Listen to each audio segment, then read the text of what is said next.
Hello, everyone. I have the opportunity today to speak with one of Florida's leading troublemakers, you might say, Christopher Rufo, and he's been working on the education front in Florida. And I want to play the role of friendly enemy today because I'm very interested in what's happening in Florida, concerned as I am about the state of education in general in the West, North America, Canada, the US, and also more specifically with regard to higher education. And so I've been watching the goings on in Florida with great amount of interest, and I have a lot of questions, and I'm going to try to push Mr. Rufo, Chris, as hard as I can today in a friendly manner, because I want to get to the bottom of all of this to the degree that that's possible. And I'm certainly seeing excesses on the leftist radical side with regards to the reformulation of the education system. And as far as I'm concerned, something needs to be done about that, but that's complicated and it's hard to do something about it without falling prey to potential excesses on the more conservative and traditionalist side. So we're going to hash that out today. At least that's my plan. So welcome, Chris. It's good of you to agree to talk to me today, and I'm really looking forward to this. Yeah, likewise. It's a pleasure and an honor to be with you, and look forward to the conversation. So let's start out by giving some people information about your background. And you kind of sprang onto the scene, at least insofar as I was concerned, just a couple of years ago when you started really, what would you say, pushing back against the DEI activists on the education front. And now you seem to be pretty integrally involved in Governor DeSantis of Florida's, what would you say, strategic moves forward on the education reform front. And so let's start with a bit of description about your background and how you came about doing what you are doing and what you're doing as well. Yeah, well, I think my background is pretty different than a lot of the folks in the conservative world or the conservative movement. I grew up as a kind of a young man of the left. That was my politics, kind of hard left politics as a teenager. My family members were kind of in a long tradition of kind of left wing and even kind of Marxist and communist activism. But then over the course of my adulthood in college and then after college, I spent about 10 years directing documentaries all over the world for PBS, sold a film to Netflix and other international TV stations. And that left-wing worldview totally fell apart. I started working in the conservative world, started doing journalism, and then, of course, I think sprung onto the scene, as you said it, with my work exposing critical race theory, first in government, then in K through 12 schools. And I think part of my background that is maybe even helped make me successful in this is that I know how the left thinks intimately, and I don't think that's true for my opponents. I don't think that they know how the right thinks. I don't think they know how conservatives think. They don't think the right does think. Yeah, that's right. Yeah, I get there was that great line, I think, from that conservatism is a series of irritable gestures. It's so condescending, and I think that while you could let that bother you or you could let that annoy you, it actually presents a strategic advantage for conservatives because we know how our opponents think. I think in many ways I can make the argument on my opponent's behalf better than they can. And then they look at us just like we're barbarians at the gate. And so it's fun. And even playing that role a little bit, kind of leaning into it with a wink, playing the barbarian, for me has been quite entertaining and quite amusing. So let's go back to the first part of the biographical discussion there. You said that you were hard left as a teenager and came from a pretty hard left family. And it's definitely the case. There's a famous line, I don't remember who said it, is that, if you're a teenager with a heart, you're left leaning, you're a liberal or a socialist. If you're an adult with a brain, you're traditionalist or conservative leaning. And I think there's some real truth in that.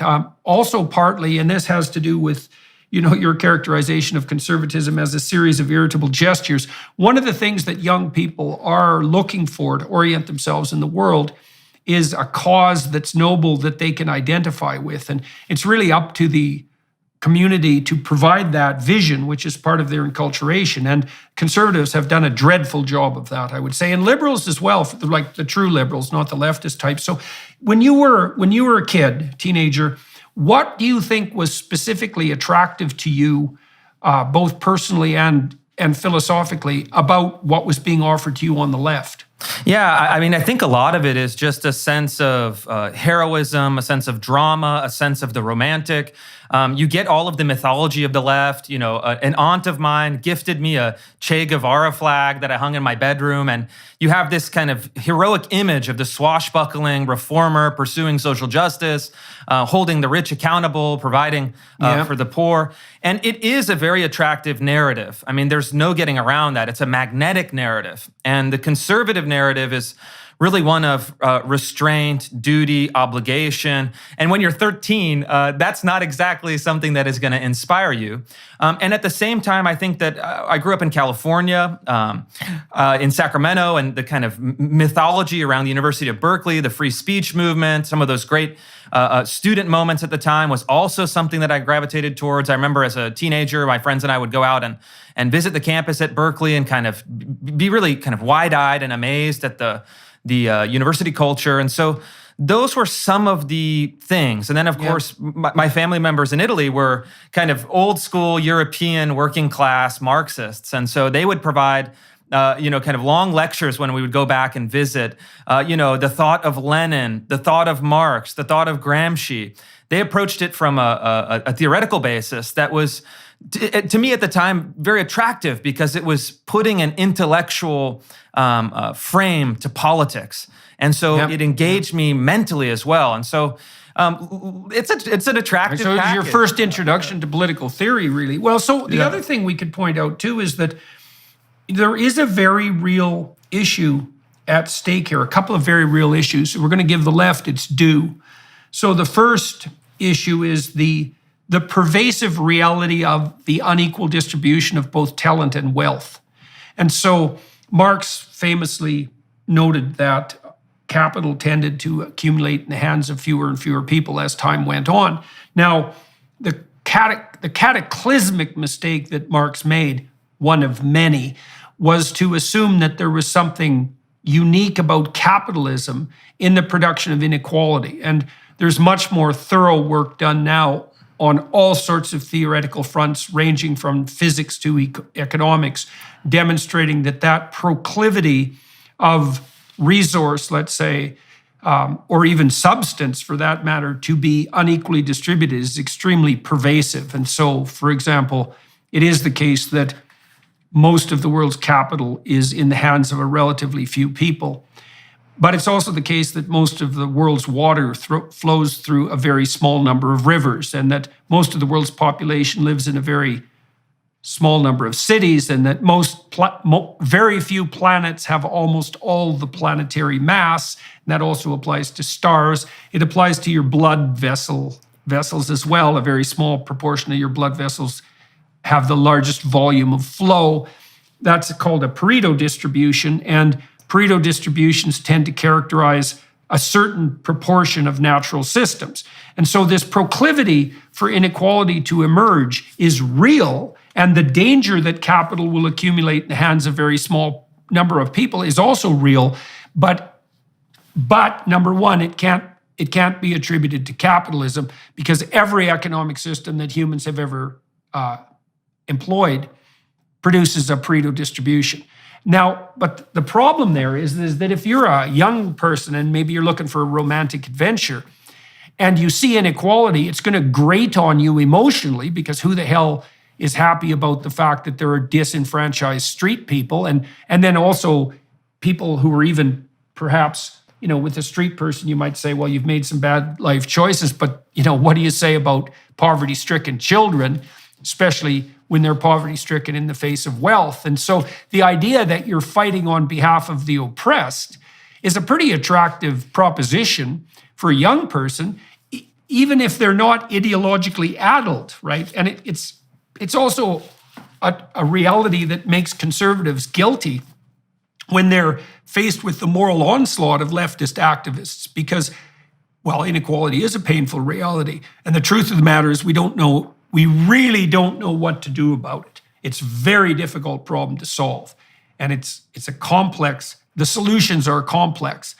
But then, you can be Che Guevara and you can have a nice flag in your bedroom and your relatives can tell you that you are a young hero in training. And that is a lot more attractive emotionally than as you pointed out, the message of restraint, duty, and obligation, which is kind of the last thing a 13-year-old wants to hear when he's trying to make his adventurous way out in the world.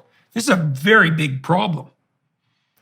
Yeah, and I'll tell you kind of how my views changed. And really, my views changed significantly when I spent 5 years actually working on a documentary for PBS, looking at 3 forgotten American cities: Youngstown, Ohio, Memphis, Tennessee, and Stockton, California. I followed these families in some of the poorest zip codes in the country, a white neighborhood, a predominantly Black neighborhood, and a predominantly Latino and mixed race neighborhood over the course of a few years, and really trying to understand this question. What is driving inequality? What does inequality look like? What does the phenomenon reveal about itself? And the answer was actually really my political turning point, the completion of my political education. And it's looking at it and saying, hey, wait a minute. It's not just a simple economic story. It's not a story of elites, kind of greed. It's not a story of that kind of left-wing ideology. And in fact, the fundamental human experience of inequality in America, in a kind of advanced industrial country, is one that actually is a complex social story. You have broken families. In one of the neighborhoods, for example, 92% of the families were single-parent homes. So there were no fathers in the home almost anywhere in the whole zip code. You look at the social pathologies, from depression, anxiety, to drug addiction, alcoholism. And then you look at the collapse of community institutions. So those mediating social institutions that once provided a structure, a sense of meaning, a sense of restraint, a sense of direction, they've all been evaporated. And all you get is the individual and the state. And the ultimate irony that I discovered was that in a place like Memphis, they're spending, I believe, something like $3 billion a year on means-tested anti-poverty programs for a small population, something around $30,000 per family per year. So enough to have a median standard of living. And yet you have a complete social disaster through and through. And so what that taught me was you have to look at the society, you have to look at cultural factors and kind of economic redistribution, which we already have in this country. The United States spends more than $1 trillion a year on its welfare programs. It cannot solve problems that are human, cultural, spiritual in nature. And so at that point, the left-wing narrative on inequality, those simple story, just could not meet the standard of reality that I saw and lived with for 4 years. Well, one of the things that's perverse about the leftist philosophy, and I would say this particularly about Marx, is that although the socialists, even the labor union socialist types who are much more forgivable, one of the things they presume is that, well, capitalism is bad, and there's an implicit presumption there that there's actually something wrong with the entire monetary exchange system and perhaps something wrong with the idea of money per se. But all you have to do to address social problems is redistribute money. And that is it's such a primordial, it's such a primitive and unsophisticated theory because, as you pointed out, if you do delve into these situations in depth, one of the things you find is that things are so broken and damaged at the bottom end of the socioeconomic pyramid, let's say, that the provision of money is not going to help in the least. Like I had clients, for example, who were part of the excluded class, let's say, and they actually didn't do too badly when they didn't have much money. But as soon as their unemployment or disability check showed up, their narcissistic and psychopathic friends would descend like a plague of vultures, and they'd be off to the bar for like a 3-day cocaine and alcohol, party to the point of unconsciousness. And I'd have clients that would find themselves face down in a ditch, the next Tuesday morning. And the idea that you can just dump excess resources into a structure that has no structure is the sort of thing that a deluded Che Guevara worshiping 13-year-old could assume, but that bears absolutely no relationship whatsoever to how much trouble real trouble is and how little mere money can do about it. Yeah, that's right. And I think that they also make the fundamental mistake that they look at redistribution as the miracle, right? The miracle solution. But in fact, production is the miracle. For almost all of human history, we produced very little per capita. And so with capitalist production, which is presupposed in the Marxist economic analysis, I mean, this is a miracle. The fact that we have the standard of living that we have, the fact that we've been able to reduce extreme poverty globally by such a large extent in the last 30, 40, 50 years as India and China moved away from a more socialist and centrally planned system. I mean, that is a miracle. I mean, it's a miracle of human invention. And so I think that at the same time, you feel a sense of guilt almost naturally because you see this great abundance and then you see its distribution. But the question of how to solve that is very complex. It's very difficult. And to dovetail on what you were saying, it's like I've spent times in these poor neighborhoods. And then I found you'd see people at 1 a.m., just like huge groups of people partying, fighting. You'd see spikes in violence on a monthly cadence. And I remember talking to someone and say, hey, why is everyone out today? It's like, well, the EBT money hit. And so when you have an infusion of cash into these communities, for example, you can even just see the social patterns, arrests, violence, et cetera. And you kind of start to understand, okay, money alone is not the solution. It has to be obviously resources, money that is, I think, earned. And then also that is in the context of a culture that has a set of values that can hold it together. And look, all over, and I think especially in the United States, that cultural net has really been shredded. And it cannot be solved like the way we've been doing it since 1964, 65, really the late 1960s by the time it got off the ground. The war on poverty, spending trillions of dollars now, has not solved it. I think, if anything, what I've observed in studying the historical record and then studying it empirically, looking at it face to face, poverty is much worse now, even though you have a higher median income. And so we have this paradox where we have actual material wealth. Poor people in the United States are richer than almost every other group globally. And yet the experience is much worse. And I think that in my travels abroad, it's like, almost if you have to choose from a cultural standpoint, would you rather be poor in maybe a developing country, buffeted from some of these things, or poor in the United States, which in many cases it's like a hellscape, violence, addiction, mental illness, kind of shredded social net. And these aren't easy questions, and they certainly don't have easy answers. Well, the part of the appalling hypersimplicity of the woke moralist claim is that poverty is reducible to lack of money. And in fact, true poverty is a multidimensional problem. And the multidimensional problem is essentially something like lack of proper placement within a functioning social hierarchy and lack of forward vision. And then what happens if people don't have anything they regard as useful, productive, and generous to do that they're committed to? Then what happens is, because they can't find meaning or surcease from anxiety in the pursuit of a well-constituted life, they default to impulsive pleasure seeking. And then if you add money into that situation, it makes it worse, because there's nothing that facilitates impulsive pleasure seeking than money, like money, right? And so it's definitely the case that, well, it's a hell of a good time for 4 or 5 days in the bar. And I'm not saying that poor people drink more, although I am saying that people who drink more and act in that impulsive manner are far more likely to be poor.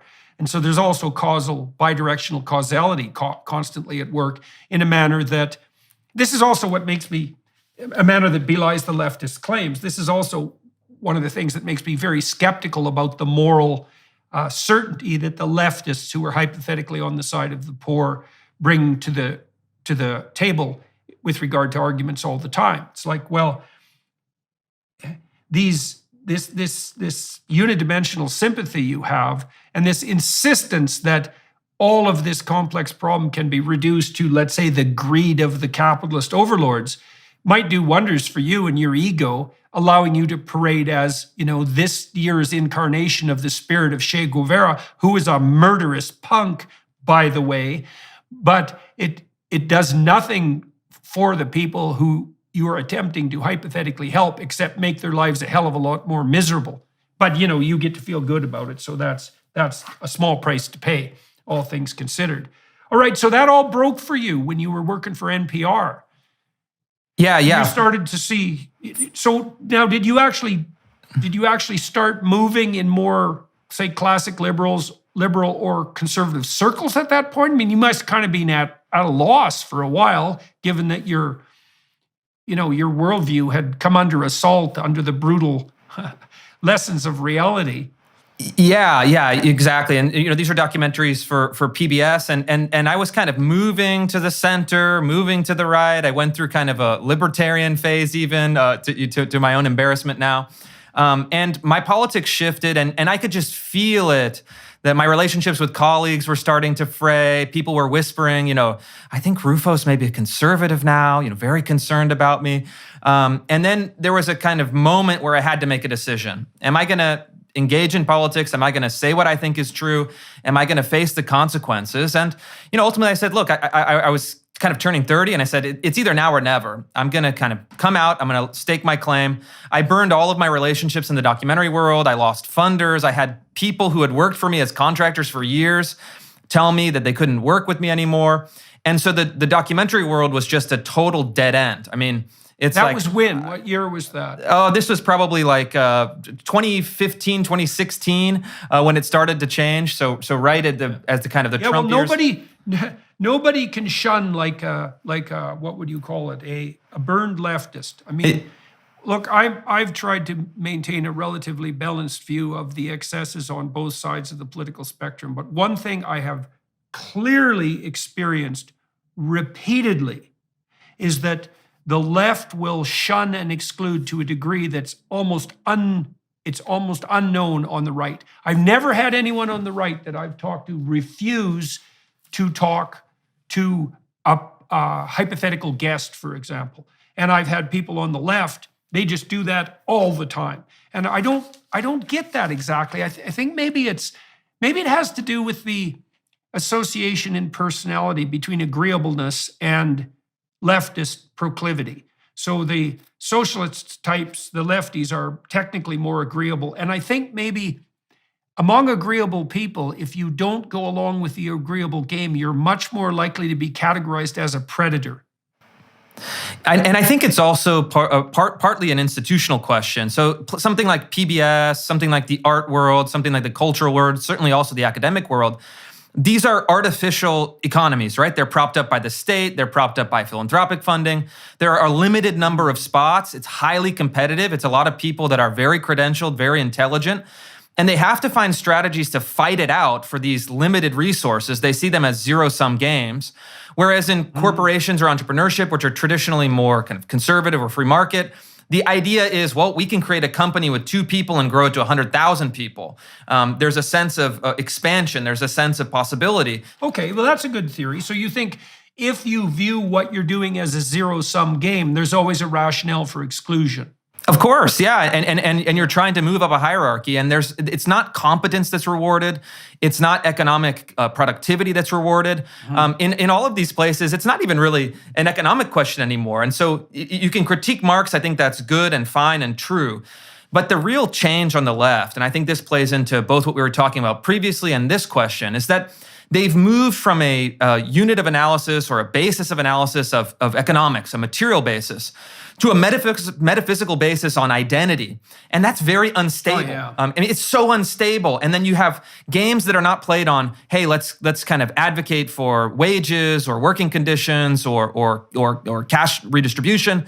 You're actually then jockeying on the position of identity. And so you have an economically artificial institution, limited positions, highly ambitious people that are then jockeying for position based on identity. I mean, it's like that is a recipe for it's a real toxic derivative game in some sense, right? So it's already a derivative of reality when you're talking about money. But when you're talking about identity, you've moved one step further up the abstraction hierarchy, like a financial derivative. And so things get very unstable and vacillated tremendous amount. I mean, because the Marxist game, as you pointed out, for the longest time, and then even the valid socialist game was essentially economic. Like the fundamental battlefield was, what slice of the pie does the working class get? And certainly labor leaders and people like that who were genuine socialists in the English tradition rather than the Marxist tradition were doing what they could to be, some of them at least, to be an honest voice for the oppressed working class. And also, I think, as some intelligent leftists still continue to do, and I'm thinking about people like Russell Brand, we're also pretty good voices to fight against the dangers of corporate gigantism and regulatory capture, which is something that, well, clearly needs to be addressed probably more now than it has been necessary in the last 70 years, because that's a real threat. And so, all right, so now we've got some reasons for exclusion laid down. So now, okay, so you announce yourself, you come out of the closet, so to speak, as a more conservative thinker, 2016 and 2017. That pretty much devastates your social community, and I presume your livelihood, at least as an NPR documentarist. Yeah. That's for sure. And so then what happens? Well, then I kind of had to scramble, right? And it's difficult. I have a family. I'm starting to have kids, and I'm kind of at this career crossroads where I've kind of burned all of the bridges, kind of of the past, and then. I said, all right, well, what can I do? What am I good at? What would actually excite me? What would be kind of something that I would want to pursue? And I fell into more conservative circles. I started reaching out to folks, and then, they were really welcoming me with open arms. They said, oh, you're a kind of, a defector from the other side. And in the conservative world, this is a long tradition. One of my own intellectual heroes, James Burnham, was a National Review writer, professor of philosophy, kind of Cold War, one of the Cold War's most trenchant conservative critics, worked with Richard Nixon, worked with McCarthy, and he was formerly Trotsky's personal secretary in the United States. And so we have this long tradition of defectors from the left moving rightward, and so I was welcomed with open arms. And I was provided some really great opportunities. They said, hey, you know how to do reporting, you know how to get on the ground. Why don't you do some research into the homelessness crisis in West Coast cities? I got connected with some of the magazines and publications. And then I just my whole world opened up. I felt like I had the freedom to think for the first time as an adult. I felt like I didn't have to watch what I was saying. Isn't it so? Well, I've experienced the same thing, man, because I spend a lot of time working with Democrat backroom personnel over the last 6 or 7 years, and hoping to entice, persuade the reasonable Democrats to draw a line between them and the radicals, especially on the DEI front, and also to mostly that, to draw a line, and with very little success. But one of the things that constantly bothered me, because I was also talking to classic liberals and people more on the right at that time, was that whenever I was talking to even relatively moderate people on the left, I had to watch what I was saying all the time. Yeah. And it's good to pay attention to what you say and to be careful, but I get damn sick, damn quick of walking on eggshells when I've got something to say, especially among hypothetical peers that are hypothetically working to solve a problem. It's like, I just want to say what I think. And if you find that, if that's going to disrupt our personal relationship, it's like, maybe I don't want to be around you because it's just too damn annoying. And one of the things I have found, it's been a very big surprise to me that I've ended up as a conservative spokesperson. I am not a conservative person. Like, I'm very high in trade openness. And although I've learned to be a traditionalist, that was hard-won knowledge. I partly learned that because I learned that most social science interventions go dreadfully wrong. I really learned about the iron law of unintended consequences. Yes. But one of the things that has happened is that I found it way easier to talk to even fundamentalist, conservative Christian traditionalists than radicals on the left. There's no comparison. And that's a very strange thing. It's not what I expected at all. And I think that is really where we've seen the flip. I mean, for all of the excesses and problems, I'm, a critic of kind of 1960s, but, they were authentic, they were committed, they had kind of open expression, they were trying to push boundaries. And you kind of flip this on its head. Once the left took institutional control, I mean, it is the most restrictive, the most limited, the most restrained, the most punishing orthodoxy. And then you get this point to the point where you have now hundreds of thousands of kind of DEI agents, left-wing bureaucrats, enforcers of the orthodoxy, and they just repeat the same 10 points. I've done reporting for now a few years on critical race theory, gender ideology. They inherit kind of 10 ideas, they dumb them down, they pass them through a bureaucratic euphemistic filter. And I mean, they're like the decentralized propaganda agents from Soviet times. I mean, it's like, this is the party line. We must say this. You know, you cannot say anything that would contradict the great party line. And it's like, once I ejected from that world, once I opened up this new terrain, and actually, frankly, once I moved out of a big urban center in Seattle and moved out to a smaller town, it's like, this is where kind of actual free thinking, actual the feeling of freedom, the feeling of intellectual possibility. And I think one of the reasons that my work has been successful is because I've been kind of liberated from that stifling orthodoxy, that cultural milieu, that institutional pattern. And then, you know, I see all of these folks attacking me. You know, you can't say this, you can't do this. You know, you have to observe this. The Atlantic wrote a piece recently that said a qualified endorsement of Christopher Rufo, but it was 90% qualifications and 10% endorsement. Because these folks on the center left, they know they agree with me, but they can't behave as I behave. And really that's because I'm much more free than they are. And I love that feeling. I love that spirit. I love fighting these fights with a sense of doing things that others cannot even contemplate doing because they risk their academic sinecures or whatever. Yeah, well, that's the joy of having a free tongue, man. Well, you know, it's also very perverse temperamentally, because I looked a lot at what predicted political viewpoints from the temperamental and cognitive front, because if you're looking at individual differences in people's behavior at the psychological level, you look at general cognitive ability and you look at personality. Those are very good, powerful, reliable, valid predictors of individual difference in such things as opinion. And the biggest predictor of liberal left belief is trait openness, which is the creativity dimension. And which is why, for example, leftist ideas are rife in places like Hollywood. But what's so bloody perverse about this is that people who are high in openness, first of all they really have to offer is the fact that they can think 10 different things at the same time.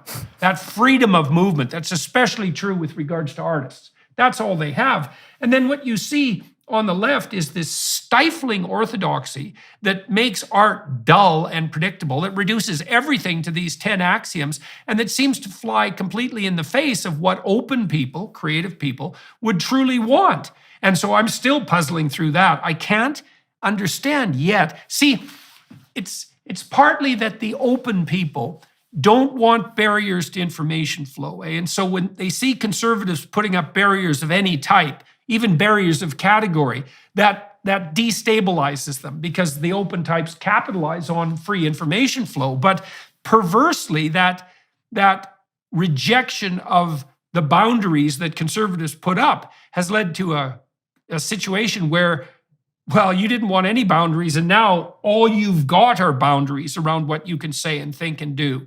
And I can't see how that can sustain itself for any length of time on the artistic front, because, well, it'll do the whole enterprise in, but it's got to just stifle the hell out of creative producers. Yeah, and I felt that in my time working in the documentary film world. I would attend the conferences, I would go to the festivals, I would participate in the industry, and looking around, and it's like, these people, no one says anything new. The festival programmers are pure ideology. You look at the catalog of films for any kind of A-list film festival in the last 10 years, and it looks like a social justice syllabus. It's, the kind of transgender basket weavers of Madagascar. I mean, it's like these things that are so niche, so absurd, and then they're only propped up because, again, these are artificial economies. You look at these Sundance award-winning films, they have all the prestige, they win the institutional game, but then you put them on the marketplace, you look at like an Amazon film rentals, they have like 3 reviews at 2 stars, nobody's watching this stuff, nobody cares, it has no actual organic audience. And then one of the big distinctions that I see is it's this kind of artificial culture versus a true organic culture. And we've created an artificial culture that is high in openness maybe, but really high in intellectualism and verbal ability. And Machiavelli had the distinction. He had two archetypes. There's the lion and the fox. The fox is highly intelligent, adaptable, open, verbally very proficient. The lion is strong, tough, setting standards, kind of the strong, quiet type. And I think that it's kind of a proxy maybe for left and right. But the conservative movement needs people that have the more kind of fox attributes as well. Because look, we're in a postmodern world. We're in an information economy. You have to be able to do the ideological fights with a sense of skill, with a sense of sophistication, with a sense of narrative. And so that's what I think we need. We need folks like that also recognize the value of the kind of the lion mindset, which is saying we want to have standards, we want to have institutions, we want to transmit values from one generation to the next. We want to appeal to human universals. We want to respect our past and our culture. But we also have to kind of do battle in the world as it exists today. And conservatives have been really, frankly, awful at that. They thought for many years, oh, well, we're just going to say, wave the flag and say America is great. That's not enough. We actually have to engage. We have to outflank these folks. Conservatives could leave it implicit. Right. And a lot of what conservatism is about is what's implicit, right? And because the conservative mantra, in some sense, is rely on what's implicit. Rely on what everyone already accepts as self-evident and of value. The problem now is that all of that is up for question, including, for example, things as fundamental as what constitutes a woman and a man. And so that means the conservatives have to make their ethos explicit, and they have to start putting it forward as a vision. And that's very hard for conservatives because, by and large, they're not visionary. Because the visionary types are the open types. Now, you've seen this weird transgressive reversal on that front. Like, one of the first things that really struck me as indicative of how upside down everything was, well, first of all, Rush Limbaugh. When I first encountered him like 25 years ago, I thought, this guy's a comedian. And he was a comedian. And people took him dead seriously, but he was a comedian. He was a satirist. And I thought, how the hell did the conservatives get the satirist? That's a very strange thing. And he was unbelievably influential. And then in more recent years, you have these unbelievably strange occurrences like the Babylon Bee. It's like, okay, let me get this right. You're conservative, traditionalist, evangelical Christian, and you're doing satire? It's like, where the hell are we? Because we're not in any world I understand. But I think it is an indication of the need.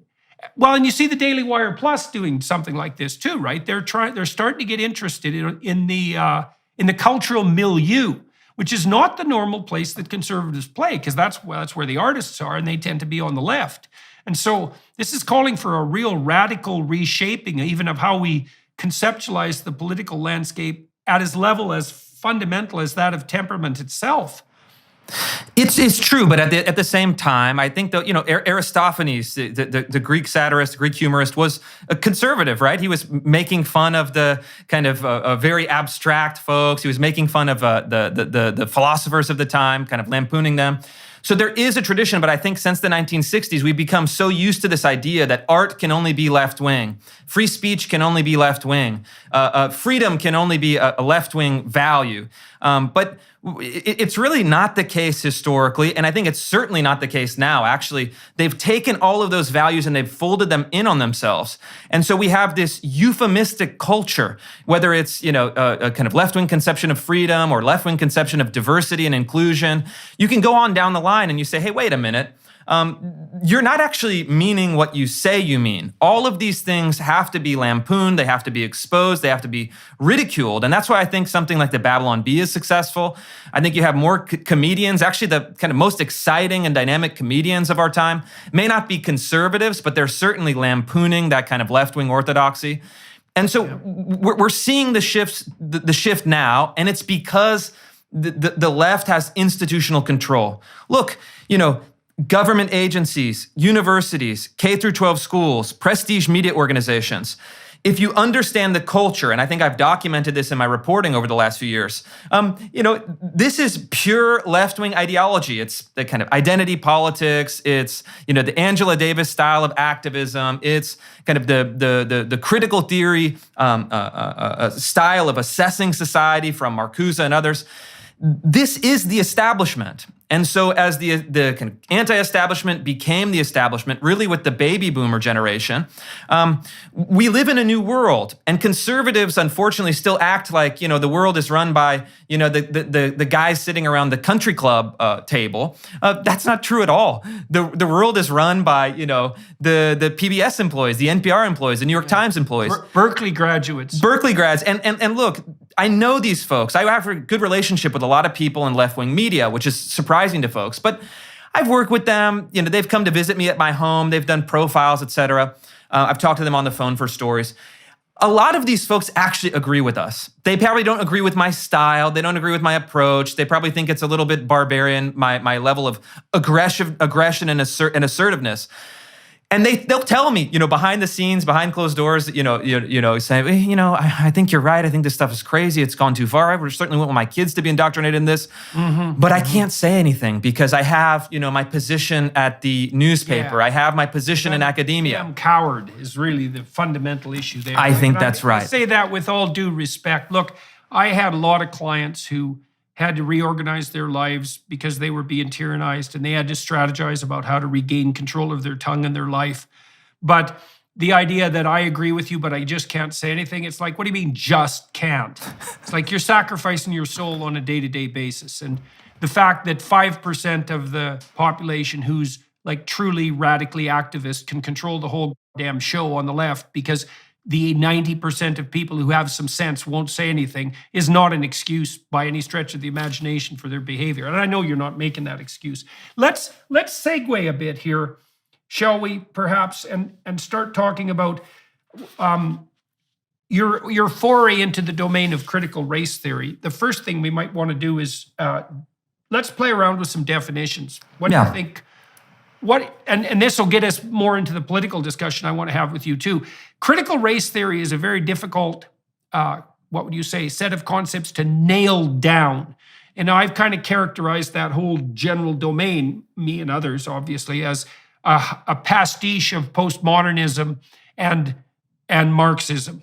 And out of that comes an identity politics, which is the Marxist experiment failed on the economic front. And all the Marxists did was they performed a sleight of hand and transformed economic inequality and oppression into identity, inequality, and oppression, and just went on with the same damn game. And as far as I can tell, CRT is just an offshoot of that, But you've delved into it with a fair bit of effort, let's say, and over a fairly long period of time. So let's start by just talking about what constitutes critical race theory as far as you're concerned? Sure. I think it's actually pretty easy to define. I think there are three main concepts. You have the social analysis. It's that the United States is a white supremacist country that promotes the concepts of freedom and equality, but this is merely a smokescreen for naked racial domination. Second, the doctrine of intersectionality says that the world can be divided between oppressor and oppressed. But innovating from the Marxist economic axis, they say, no, it's actually an axis of identity, predominantly race, but also including gender and sexuality. And then the third key component or idea is, well, what do you do to fix it? They argue that the constitutional protections of the First Amendment, the 14th Amendment, private property should be overridden, should be suspended, and then society should engage in large-scale wealth seizure and redistribution along the axis of race until you have equal outcomes. And so that's it. It's really not that complicated. Sure, they have citations. It's basically Marxism repackaged using ethnic, racial, and sexual identity. It's because, especially with regards to the notion that the entire capitalist infrastructure should be demolished and wealth redistributed. It's like, well, it's not the bourgeoisie and the proletariat. It's whatever racial group or sexual group or ethnic group that you happen to place in the ascendancy. That's right. And I think this is mostly due to French intellectual theorists in the 1970s who had to abandon their appalling allegiance to Marxism under the unbearable pressure of the evidence that all that ever produced was murderous outcomes. And instead of learning their lesson deeply, which they could have, all they did was they did a slight sidestep, shuffle, and produced all these appalling theories that the Americans, mostly through Yale University and the English department there, by the way, gravitated to like mad. UCLA law schools have been at the forefront of this too. And that damn intersectional theory, to me, as someone who's somewhat versed in statistics, that's just a miracle of ignorant stupidity, because all it is the rediscovery of the interaction term. So if you're trying to model a phenomenon, you can use a linear combination of variables, which just means you add them together and maybe weight them slightly differently. But then you can also multiply them together now and then. That's an interaction term. And so the idea would be, well, if you're tall and big boned, you're likely to be heavy, and possibly tall times big boned equals even heavier. You can add an additional term. And the idea, this is the radical idea of the intersectionalists, that well, there's more than one form of oppression operating simultaneously, and the effect might be multiplicative. It's like, well, Jesus, could you come up with something more obvious than that? And the answer is no. And it's like, why do you get tenure at UCLA in the faculty of law for developing a theory of intersectionality when it's so bloody obvious from the basic perspective of primordial statistics that it goes without saying? Like that's supposed to be the intellectual contribution. Well, if you're black, you're oppressed, or Hispanic, or whatever the hell it is, Irish. But man, if you're a woman, you're also oppressed. And then, well, if you're an Irish woman, I mean, look at how oppressed you are, multiplied by endless, demented categories of identity. It's such an intellectual, it's so shallow intellectually. It's such an appalling Marxist sleight of hand that its crookedness and malevolence can hardly be overstated. But I think it's important that maybe I'll disagree slightly. I think that is right. I think it was, they base their kind of their legitimacy not on the objective value of their ideas, which they reject, but on their positionality. So intersectionality, for example, was promoted by Kimberly Crenshaw, a black woman, and so she has authority not based on the idea, but based on her positionality. And then she gives it a complex Latinate term, intersectionality, which makes it seem maybe more sophisticated than it is. But I think it's important, the question of roots, and I'd like to maybe push back. As much as I would like to blame the French, critical race theory is not based in any meaningful sense on the ideas of Foucault, the ideas of the French deconstructionists. I think if you look at queer theory, that's 100% true. The queer theorists themselves, the founding generation in the 80s and 90s, said explicitly, Foucault is our lodestar. His history of sexuality, his idea of sexual transgression is our founding principle. But the critical race theory kind of scholars are a homegrown in the United States phenomenon. And they say it very clearly. They actually lay out their intellectual lineage. They take it from Gramsci, the kind of Marx on the axis of culture. But really what it is, it's repackaging the ideas of Angela Davis, repackaging the ideas of the Black Panther Party, Black nationalist ideology, and then repackaging identity politics based on the Combahee River Statement and other kind of Black feminist literature. And so it's coming from Marxism, Marxist-Leninism, black nationalism. And so this is the ideology that then they made a decision in the late 1980s as the Soviet Union was kind of just poised to collapse. Then it collapsed in the early 90s. The critical race theorists said, hey, we can't be putting bandoliers across our shoulders and wearing the cool hats and promoting the Black Panther Party. We have to take those ideas and then package them in euphemisms, package them in intellectual jargon, create the idea of intersectionality, which is just a rehash of Angela Davis's Women, Race, and Class from the previous generation. And then we have to seek legitimacy through the academy. They did this very deliberately. They said, we need to get CRT scholars to start taking over institutions, using the politics of identity to start vanquishing our opponents within the academy and asserting dominance for political activism. They're very explicit about it. They say, we don't do scholarship, we don't do objective research. That is the kind of the white male toolkit. We do left-wing activism, and we're going to legitimize our ideas through elite institutions, use the kind of manipulative strategies within the institution pioneered by Derek Bell, and that's how we're going to gain power, and that's how we can then filter our ideas from those elite institutions down to K through 12 schools, to the point where, you have first graders in Cupertino, California, for example, getting the teachers, or third graders rather, dividing the class on the basis of intersectionality into oppressor and oppressed.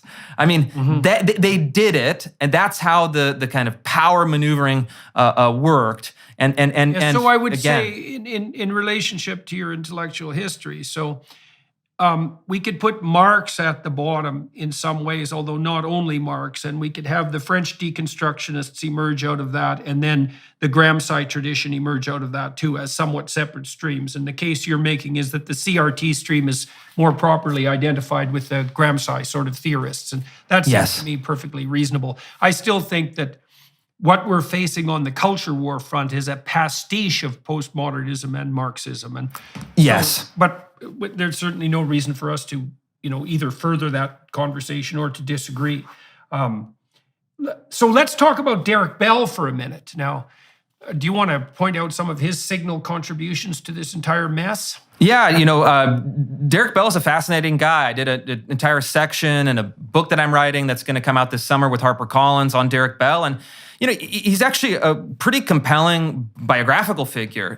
He was, the first in his family to go to college. He got a degree, a law degree. He worked with the NAACP Legal Defense Fund. He ran, I think, something like 300 anti-segregation cases in the Deep South. And, really compelling guy who I think fought the good fight at that time. He went down into Mississippi, organized Black families, got their kids across the color barrier, really shut down the segregation policies of the time in the Deep South, and really courageous person. But then something in his psychology shifted, and the great Black economist Thomas Sowell describes it as, he really abandoned those principles and then fought not for an equal society, but for a revenge society. That was Thomas Sowell's words. And then he became famous by promoting not a vision of racial progress, racial integration, kind of moving past the kind of racism of the past, but he came up with this theory of racial pessimism, saying that racism was the permanent and indestructible feature of American life. He spread these kind of conspiracy theories that the United States might be on the verge of what he called Black genocide in the 1990s.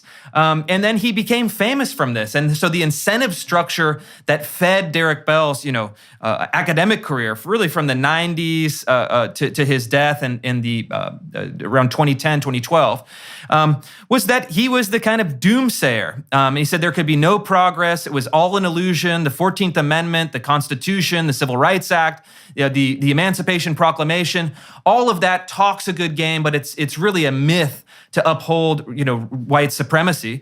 And even the election of Barack Obama, as he was an elderly man, he said, Barack Obama is the president of a white supremacist country, nothing more. And so you see this really tragic degeneration figure into kind of a unidimensional paranoia. Yeah, and he had a verbal tic towards the end of his life, where he would say on interviews, I might be racially paranoid, but, and then finish his sentence. And so you see this kind of really heroic figure just descend into this pessimism, cynicism, fatalism. And then he's rewarded by society, and really predominantly white liberal society. And so he's this tragic figure in my book, not an evil man, not even a bad man, but I think a man who succumbed to succumb to this temptation of fatalism that I think then characterizes the second generation of scholars that came beneath him. They play cynical political games. They're cynical about the United States, and they cynically use their own identity as a substitute for kind of creative and confident intellectual output. Right, which they also then decry as like the markers for that creative, competent output, just as part of the white patriarchal power game. Like I've seen these charts recently laying out the attributes of a white supremacist society, more or less on the temperamental front, like punctuality, for example. And I read through those traits and I think this is so interesting because I know that low conscientiousness predicts leftist liberal view. So it's high openness, low conscientiousness. And all the traits that are attributed to white patriarchy are the traits of conscientiousness. It's so amusing. And that conscientiousness, by the way, is the best temperamental predictor of life success. It's so second only to general cognitive ability. And so, but what's also interesting is there are absolutely no racial differences in the distribution of trait conscientiousness. And so the claim that conscientious temperamental virtues are somehow white or supremacist or patriarchal is only the claim that conscientious temperamental traits are characteristic of success. It's so interesting to see. So, and it's deeply condescending to people who are racial minorities. I mean, it's like, it's insane. And I think what the essence of this point and the essence of that chart is that these people who are kind of left liberal elites, let's say, they imagine themselves as the great kind of cosmopolitan figures who have a wide understanding that surpasses the backwards, traditional American way of life. These people are deeply parochial. These people have never seen and traveled around the world. It's like if I took that chart and went to Asia, went to Latin America, went to Lagos, Nigeria, where I've spent a significant amount of time, and say, hey, look, these are really white traits of showing up on time, doing hard work, self-efficacy. I mean, I would get slapped, and rightfully so, because this is actually racist. It's kind of inadvertently racist, and it takes traits that are virtues. These are virtues that everyone can participate in, and reduces them to a kind of race essentialism that I think betrays a total lack of curiosity and a lack of experience with the real world. Look, I think if you're constantly harping about how anti-racist you are, there's going to be a vicious internal reaction formation. And it isn't, which is the development of an opposing viewpoint. It isn't obvious to me at all that the racism in those charts is inadvertent. It might not be conscious, but it's definitely compensatory. It's like, well, I'm so anti-racist. Well, God, I might as well be Mother Teresa. It's like, well, yeah, you're probably not. And so that all that unacknowledged pathology that's still part and parcel of your worldview is going to make itself manifest somewhere. And how about in your accidental supposition that all traits of conscientiousness don't characterize Black people? How about that, you dimwits? And so let's talk about Kimberly Crenshaw. I read about the third of her, I don't remember which book it was now, and she had a very interesting discussion in there about the fact that there is evidence, for example, that Black teenage girls get disciplined more harshly than white teenage girls. And, as far as I'm concerned, that could easily be the case. But I read this as an epidemiologist, let's say. I'm a psychologist. I'm very interested in the multiplicity of causal pathways leading towards a given outcome, whatever it might be. And it might be differential school failure, let's say among adolescents. We could say adolescent girls. Say one subset of that is more stringently disciplined Black girls. Now, she puts her finger on a real problem. But then she does what all these bloody radicals do, is she attributes it to the same single cause. She says, well, it's all systemic racism. And I think, well, wait a second here. First of all, it's probably not all anything. It's probably quite a few different complicated things. Here's one, for example. So Black girls tend to hit puberty earlier than white girls. It's a reliable finding. And then fatherless girls tend to hit puberty earlier than girls with fathers. And the difference there is about a year. And Wow. No one knows why. It's a very complicated problem. And what that means is, so imagine that you're a Black girl without a father. Now you're going to hit puberty, say around the age of 9 or 10, something like that. And that might mean that by the time you're 11, you look 17. Now, there's two consequences of that. One is you're a lot more physically intimidating if you get upset. And number two, you're a lot more likely to be held to a high standard of behavior. Like imagine an 11-year-old who looks 9 compared to an 11-year-old who looks 17. Like at first glance, who are you going to demand more of? And also be more intimidated by the way. And so, but Crenshaw, she has no interest in that at all. She does a perfectly good job of pointing out the problem, and there's all sorts of problems in racial disparity with regards to outcome that permeate like every culture. That's a real problem. But then to reduce that to the same old trite formula, to me indicates, well, the absolute shallowness of her scholarship, which is really quite appalling, all things considered, but also this insistence on the radical side that you only need 5 explanatory principles to account for everything that's gone wrong with the entire world. 5, they only need 1. I mean, they Well, found their magic one, power. and that's it.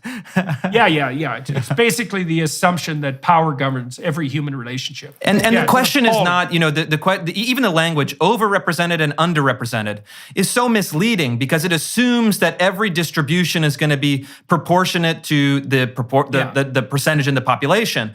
And but the question is not, okay, we have, say, a statistical reality that Black students have more disciplinary proceedings against them in K through 12. Great. But the real question is not, is it proportionate to the number of the population? The question is, well, is it proportionate to the behavior? And then once you start asking those questions, you may get a different set of equations, a different set of assumptions. And then you can say, hey, is there discrimination? That's certainly a question worth asking. You can control for other statistical variables and try to figure out what percentage of, or what proportion that has to do with it. But it's like a kind of statistical blindness, an unwillingness to say, is there, does behavior and consequences line up, which is really the number one thing, and also the thing that you can control, because you can actually say, if I believe that my behavior will be met with consequences, and I also believe that I have agency over my own behavior, not perfect agency, not 100%, but at least some control, you're giving people a sense of what they can do. But if you're outsourcing it to say, whatever happens that is bad in your life, it's the problem of the oppressor, it's the problem of the white male superstructure. You're creating also a sense of fatalism for people. And I saw that so much in my reporting. It's like, you're not doing anyone any favors by saying, whatever you do, Derek Bell says this, whatever you do, you're always going to be, you're always going to be disadvantaged. You're always going to be punished. You can never make it. You can never be treated fairly. Tell that to the Nigerians. Yeah. It doesn't seem to work very well on them. They do perfectly well in the United States. That's right. Yeah, a whole host of racial groups. I mean, all of the top performing ethnic groups in the United States are racial minorities. And I think the question is, well, let's see what they're doing. Let's figure out what cultural traits, what behavior, what patterns, what values that they promote. And let's copy them. I see that all the time. I always try to look at different people and say, this person seems to be doing better than I am in this pursuit. Why? And how can I emulate that? How can I copy that? How can I learn from this? But we have a kind of culture that says, no, we don't want to learn at all. We just want to offload. We want to scapegoat. We want to create theories to excuse any kind of sense of possibility for people. And to promote that to kids is really what pisses me off. And look, you're promoting kids into a worldview that hates the United States, that says you're going to be either an oppressor who should feel guilt and shame, or a victim who should feel a sense of hopelessness and fatalism. And then you're giving kids no pathway to achieve their potential. And it's like, this is left wing. This is progressive. No. This is not anything of the sort. And I think that's why we have to push back to the maximum extent possible to say, get this out of the classroom. Now we can move into the more political realm. Now, you've been working with Florida government, fairly closely with DeSantis, as I understand, and you guys have started to legislate moves against, well, let's say critical race theory. Do you want to walk us through that first? Tell me exactly what's going on. I'd like to know what exactly is being done on the legislative and practical front in Florida. And we've already outlined some of the thinking behind that. And then let's delve into that a little bit. Yeah, it's Florida, but it's also actually now 22 states who've adopted policies to restrict not critical race theory. Almost all the legislation doesn't mention critical race theory by name, but it's restricting racial scapegoating, race essentialism, and race-based harassment. So it's protecting students from really a violation of their civil rights. And the legislation in Florida and in many other states says, look, You can't promote the idea that one race is inherently superior to another. You can't promote the idea that a student should feel a sense of historical blood guilt because of his or her ancestry. You can't say that one racial group is essentially oppressive in nature. And so, in essence, it is recapitulating or really making more concrete and more specific prohibitions that are already in civil rights law from the Civil Rights Act of 1964. And it's responding to this specific problem because it's offering this specific solution in response to a specific problem. You have schools that are promoting racial scapegoating to kids. And look, these are public schools. These are kids that are in many cases compelled to be there by the law. And then they're teaching other people's children without their consent, without the consent of the governed, that they are somehow evil or oppressive because of their skin color, because of their ancestors. And so I've worked hard to just say, you know what? The first step in this reform initiative is just to say, no, you can't do that. The people have an absolute right. What does that legislation look like, and is it aimed specifically at the K-12 system, or does it also include higher ed and other institutions? It depends on the state, but my point of view and what I've worked on at Manhattan Institute with my colleagues on model policies is to say that in the K-12 environment, the state, the government, the people have an absolute right to create the curriculum, to create prohibitions, to create a core of ideas and values that are transmitted through the state from one generation to the next, right? From voters to children. And so I think that there is really, and the Supreme Court has agreed, public school teachers are state employees, and they do not have First Amendment rights in the classroom. That's established Supreme Court precedent. And the state already, in every state, sets the curriculum. They say these are the values of the state. These are the specific pedagogies that we're going to use. These are the actual lessons and materials that we'll be promoting. And so we know that we have a really absolute authority to design a curriculum that reflects the sentiments and reflects the will of the voters through their elected representatiures in the legislature. In higher ed, it's a different story. There's a bit more autonomy. There's a bit more freedom in the classroom. The jurisprudence, the Supreme Court precedence is a little bit more complicated. So my view is saying, hey, we have an absolute right because these are kids. These are not adults to kind of shape what is transmitted in the classroom with very clear principles. I think it's less so in the higher education space. My own preference is to say, autonomy in the classroom, but we have an absolute right to reshape the bureaucracy. So those academic departments, the DEI departments, the diversity statements, the kind of left-wing loyalty oaths and what have you. And so it's different, in my view, K through 12 and university. But the fundamental bottom line is this. The education system in the United States is not a free market. The state controls 90% of K through 12 and approximately 75% of the higher education market. It is a oligopoly. It is a kind of quasi-monopoly. And the public, which pays for it, which charters it, has an absolute right to regulate, restrain, and limit their government. And so I think we're on strong philosophical grounds, we're on strong practical grounds and pragmatic grounds, and we're strong on the grounds of public opinion. And I think that the question is you have left-wing ideological hegemony in our public institutions, even in conservative states. What can we do about it? How can we actually push back? How can we get some of these pseudoscientific and really divisive ideologies out of our institutions before they really harm or really do a kind of educational damage to our kids? Okay. So let me ask you a couple of questions on that front. So the first is, here's a mystery. So people on the centrist liberal front and on the classic conservative front, the traditionalist conservative front, are concerned about institutional capture. So I've thought this through. Where's the fulcrum point for institutional capture?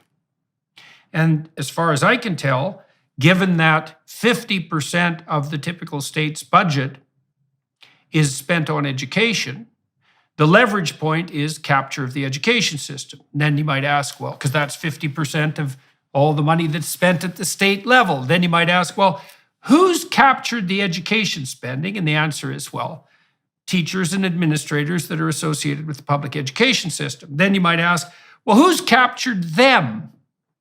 And the answer to that is, well, the faculties of education. How? Well, they have a monopolistic hammerlock on teacher certification. And then the question is, well, why? Like the faculties of education, they produce the research literature produced by the faculties of education in the last 50 years has had a devastating negative effect on public education in the US. Time and time again, whole word reading, learning styles, the self-esteem movement, multiple intelligences, like you name it. If the faculties of education put it forward, it was wrong scientifically and disastrous socially. They attract terrible students, unconscientious students, most particularly, who are attracted by the blandishments of being able to get a sinecure position with plenty of vacation and a well-established pension without any academic excellence whatsoever. And they're woke to the hilt. So why the hell have conservatives gone along with the game of allowing the faculties of education to maintain a monopolistic hammerlock on teacher certification? I don't understand it. Well, I mean, they had for a long time, but that's changed. In Arizona and Florida and many other states, they're revamping the certification. I've worked with folks, and I've always advocated to actually just get rid of that certification cartel altogether, and saying, hey, look, if you have a bachelor's degree in physics, you're qualified to teach physics at a high school level, for example. And conservatives are doing that. But the problem is that while that was the initial entry point, and we know that from the literature of the critical pedagogists. That was literally their plan. They laid it out Absolutely. in the 80s and 90s. They implemented it. They have, the kind of dominance over that. But while that was the genesis or the origin, it's almost, and we should fix it, yes, but it's now a small part of the problem because you have the teaching corps, you have the teachers' unions, you have the administration, you have the DEI bureaucrats, you have the actual pedagogical material that is created. And so you can't simply say that was the genesis of the problem. We can go back and solve the genesis and everything else will evaporate.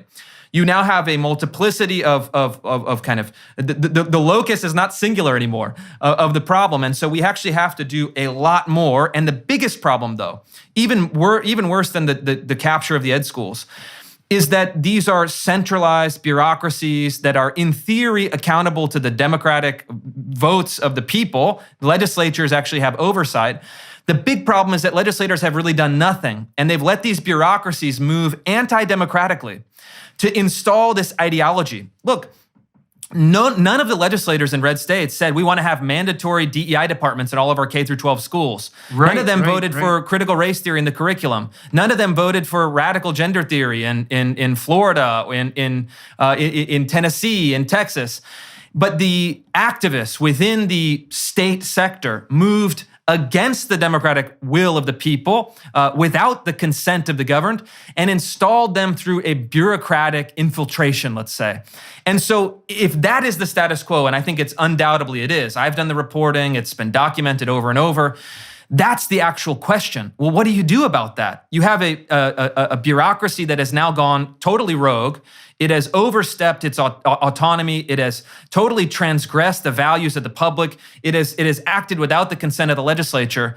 This is a political question. And our friends in the center left, really what their aversion is to conflict. They maintain this position as the enlightened centrist. They feel like if they explain it well enough, they feel like if they go on a podcast, they feel like if they can write a jazzy paper, that the world will conform to their good thinking.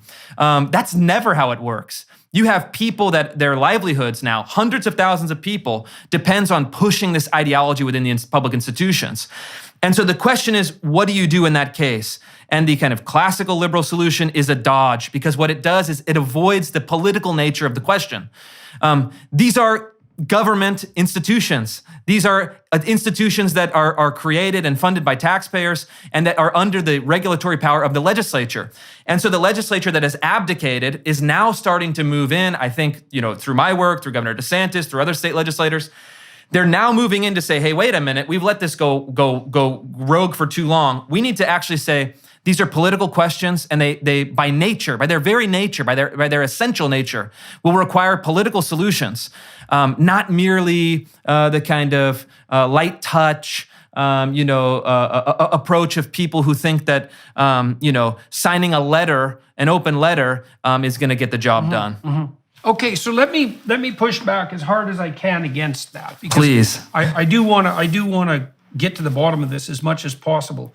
So, okay, it seems to me that the reason that the public education system worked as well as it did for as long as it did, which wasn't that well, but wasn't disastrous, let's say, was that you could make the assumption that the bulk of teachers and administrators, first of all, that the administrator-teacher ratio wasn't absurd the way it is now, but also that the bulk of administrators and teachers broadly shared the same set of values as the public that whose children they were educating.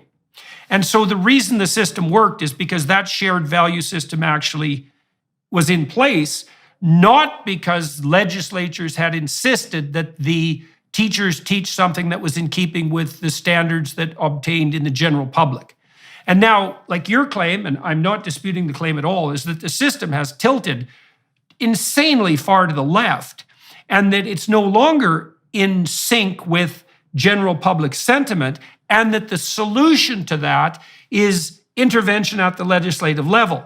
Now, I don't think it was legislative intervention that established the effective axioms of the education system to begin with. I totally dispute that. Of course it was. Okay. I mean, look, okay. the state government controls the curriculum. The state government creates the institutions of public schools.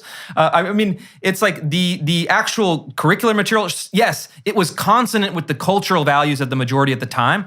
Yes, it was perpetuated not through the letter of the law only, but through the kind of invisible processes and agreements and implicit cultural assumptions. But look, they also said, these are our schools. We have a Pledge of Allegiance. We do X, Y, and Z. These are the subject matters. These are the textbooks that we choose.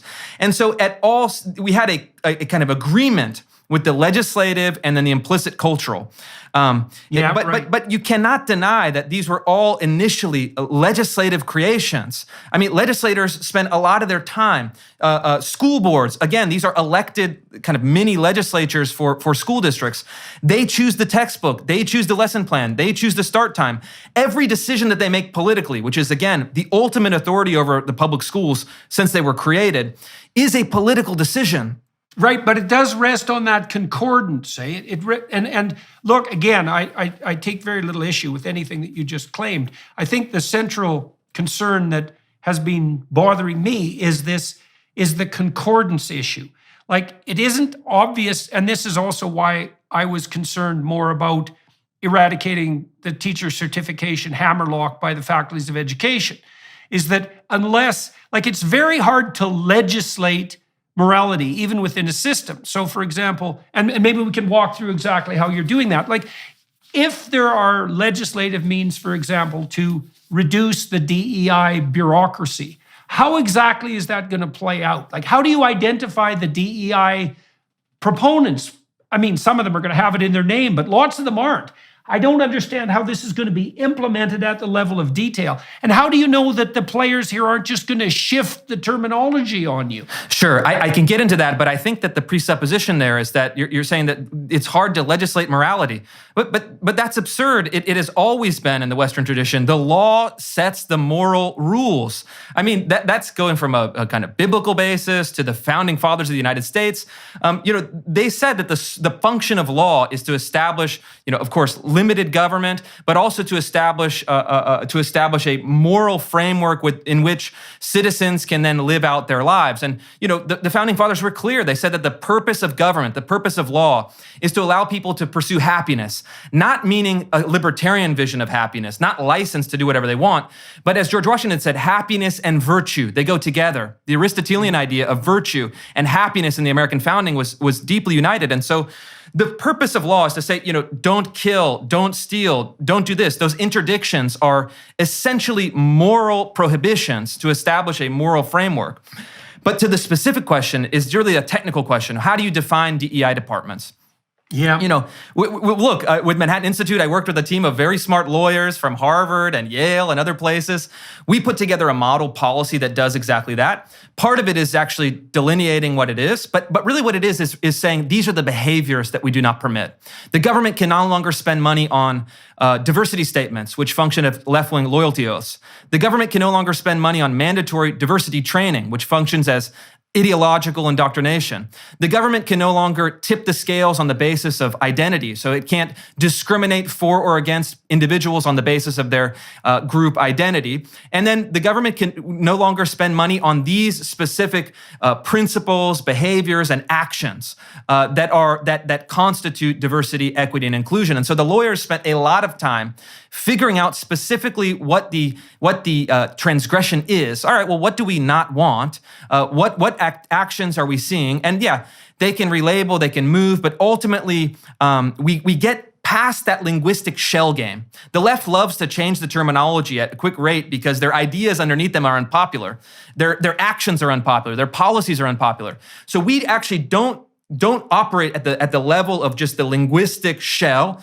We say, what are the specific violations? And so this is civil rights law, right? So the civil rights law kind of codifies prohibitions on racial discrimination. Well, what's racial discrimination? Well, we're still working on it. I don't think we defined it adequately, but we're still working to figure out these ongoing questions. But that is a kind of a cause, and I take your concern seriously, but it really just means let's be very careful, let's be very deliberate, let's make sure that we're doing in a technical manner the right things, but it doesn't undermine the actual fundamental principle at all. It doesn't even touch it. It's that these DEI programs were not created democratically. They violate the consent of the governed, and the legislature, the people, through their elected representatives, have an absolute right to restrain, limit, and regulate their government.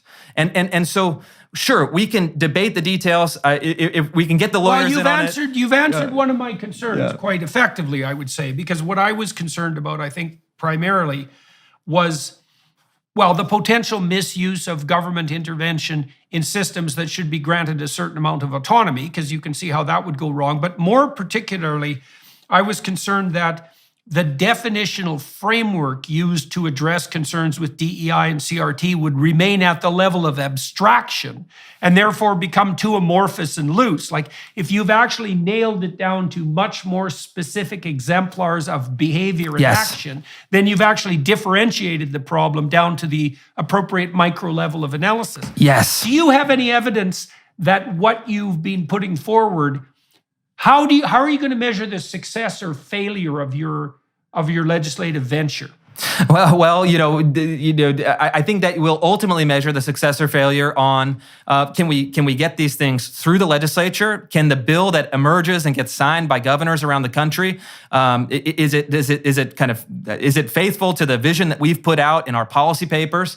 And then you can actually just see the cultural change that cascades down from the change in law. You're going to see these bureaucratic departments get shut down. I think that you're going to be able to measure the kind of jobs and initiatives that get closed and get removed from the university. And then you're going to see, very simple, if you say no diversity statements, are the universities doing diversity statements or not? If you say no mandatory kind of race re-education training, are they doing it or not? If you say no racial discrimination against individuals based on their identity categories, you can then see, is the university complying? And so the compliance question is really, if we design a law that is successful, if we restrict not just language, but actual behavior, I think it'll be fairly easy to measure on the back end, not without problems, not without adjustments, not without going back and amending it. Is there an assessment and measurement strategy in place? Because one of the things I see constantly on the political front is that people put into place policies that are designed to produce a particular end.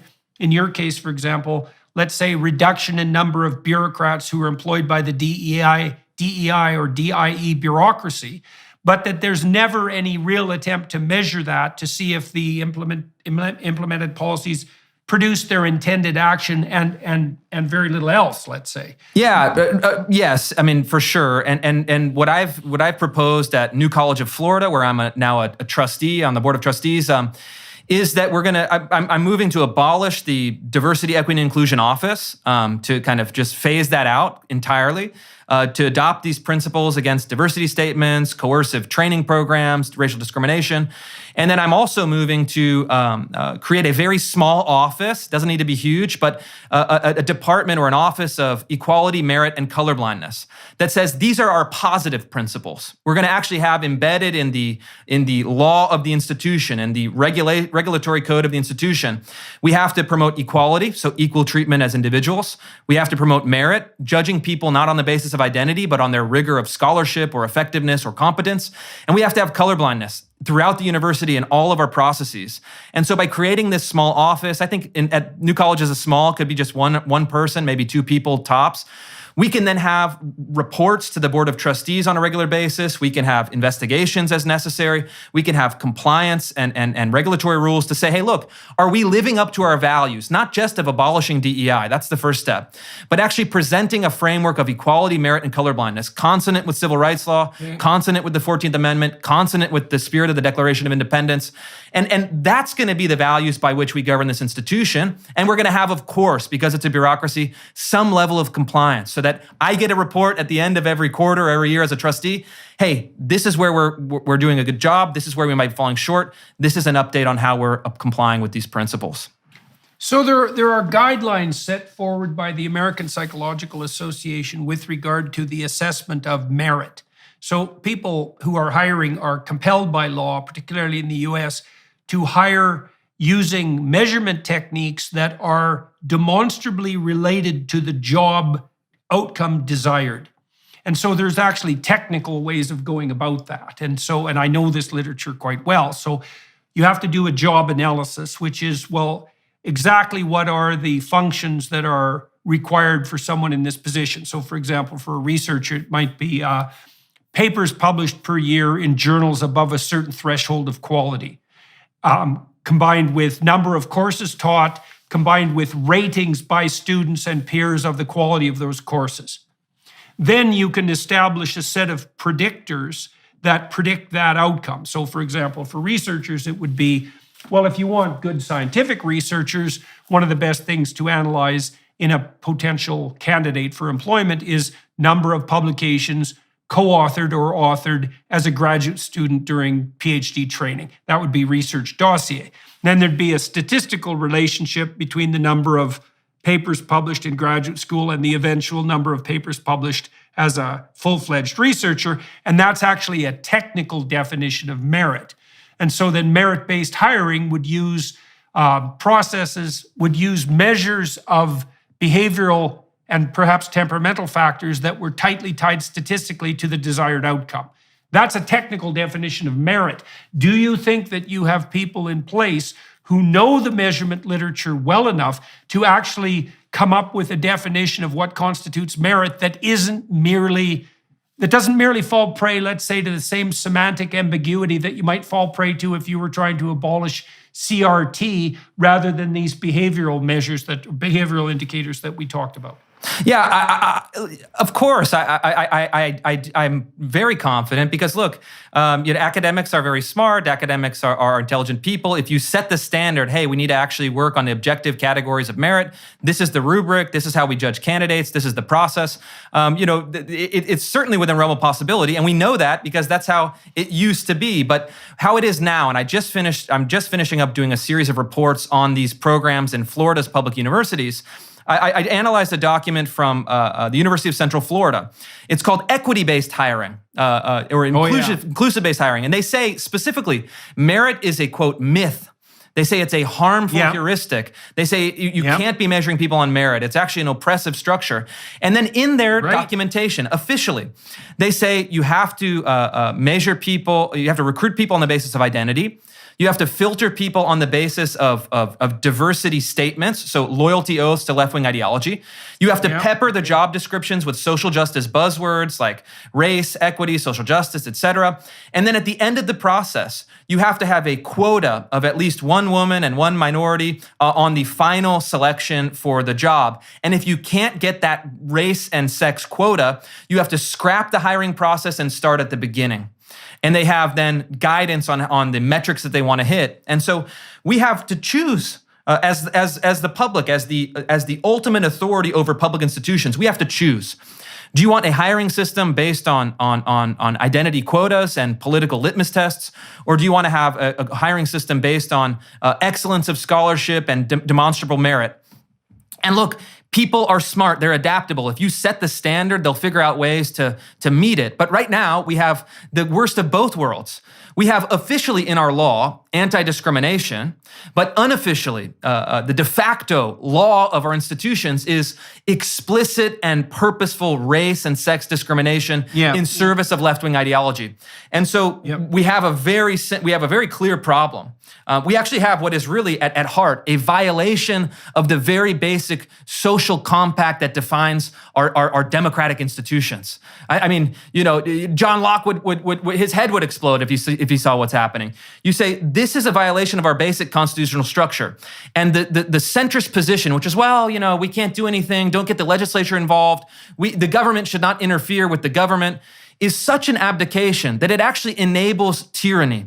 Because if the government is acting against the people without the consent of the people through their legislators to pursue its own ideological ends, that is the definition of tyranny. And it's a kind of soft, equity-based tyranny, but it's tyranny nonetheless, and it undermines the basic structure of our democracy. And I think Governor DeSantis, what he's doing ultimately, is he's restoring public authority over public institutions. All of the BS about that this is a government overreach, that's ridiculous. The government determines the government. You can't, it's like saying the people have no authority to regulate the government.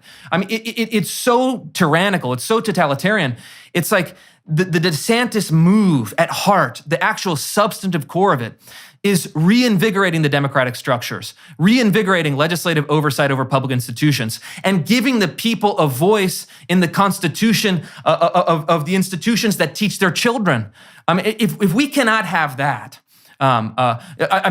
we should give up. Democracy has lost any kind of substantive meaning. It's procedural and intellectual and a kind of phantom democracy only. Well, Christopher, I'm going to leave you with that last word. That's a pretty damn good closing statement. It was a Did I persuade you, though? That's the key question for me is, are you with us? Do you support the legislation to abolish DEI, abolish diversity statements, abolish mandatory ideological training, abolish racial discrimination in public universities? Do I have your support? Well, look, what I would say about our conversation today is that you addressed all the concerns that I had. I wasn't doubtful about the necessity for what you were doing to begin with. I was concerned about the level of analysis that was being utilized. I was concerned that it might be too vague and that it could devolve into something like, a conservative witch hunt on the right, because it isn't necessarily the case that it's going to be you pursuing this in 10 years. It could easily be someone who doesn't have anywhere near your intellectual capacity. And so that bothered me. It's not easy to put constraints around a set of ideas. And I tried to torture you today as best I could on that front. And I think you responded, with exceptional detail and clarity. And so I'm feeling a hell of a lot better about the situation. I don't have any questions left that I haven't asked you and that you didn't answer sufficiently. So, and I didn't start this conversation as an opponent to what's been happening in Florida. I started this conversation as a concerned person who has seen the cataclysmic effects of this radical leftist ideology, especially in higher education, but now increasingly in K through 12, and is hoping on all fronts that something can be done about it.